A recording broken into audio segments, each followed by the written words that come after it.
Hello, everyone. Today is Thursday, August 14th, 2025. Today for Friday, the 15th. All right, let's go. Well, no setups going into tomorrow. Not a reflection of the market, or a bad market, I should say. It's just a reflection of the fact that methodology requires a pullback, and there's not a whole lot that's pulling back at this juncture, and even less that's getting me excited. But hey, one day at a time, you have to let the market come to you. Very vital part of the process, as I preach.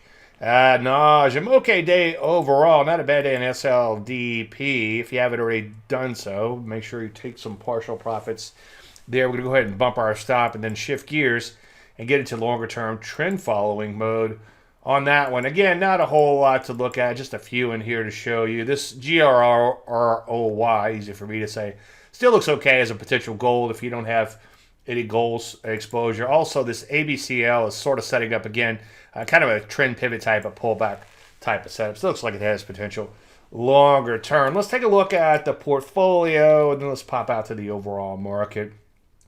First of all, portfolio, ABCL, down a little. It still looks like it's okay longer term, as I just said. KGC, beginning to take a bit of a breather, but it's had a pretty good run as of late. I would expect, not hope, but expect a bit of a correction there. Ditto for KTOS.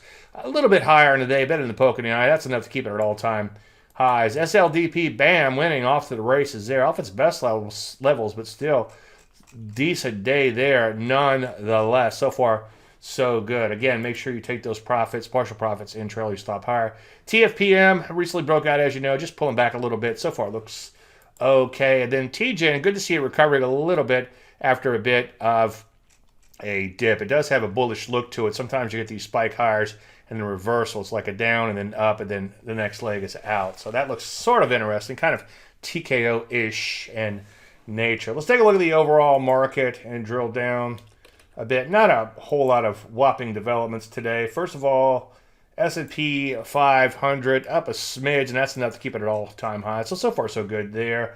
Ditto for the NASDAQ, up just a smidge, or actually in the down a smidge by the end of the day, but close to close to being up a smidge. So just a smidge off of all-time highs. Take a look at the Rusty 2000, getting whacked a bit. You kind of hate to see this guy get whacked so soon, but it still looks okay. Kind of the up and then the shakeout that we just talked about a little bit.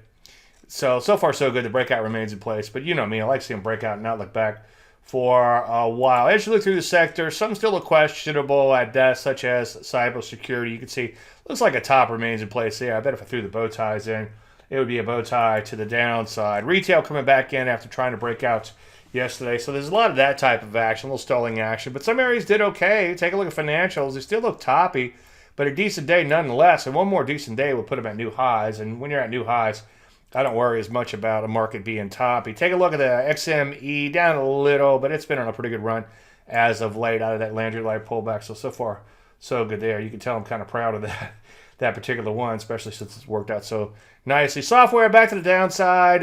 Not the end of the world. I wouldn't stick a fork in it just yet, but it certainly has lost some steam in here as of late. So we'll keep an eye on that situation. Overall, though, things, again, still look pretty good. Semiconductors had an okay day after an opening gap, closed at all-time high. So, again, I'm not going to argue with that. I think that's pretty much it for tonight. Not a whole lot of new developments. Pot stock stalling out a little bit after yesterday, or a recent big run we had recently. But so far, so good. It could actually use a bit of a correction. So, overall, things still look pretty good. And just by the way, one thing I wanted to point out, I don't harp on these super weak sectors every night just because they're still weak, and there's no need. We're not going to go after them anyway, but I do keep this in the back of my mind as I'm doing all the analysis. Focus mostly on the bigger areas, obviously. But anyway, I think that's it for tonight. Everybody have a fantastic night. We'll talk tomorrow. Thank you so much.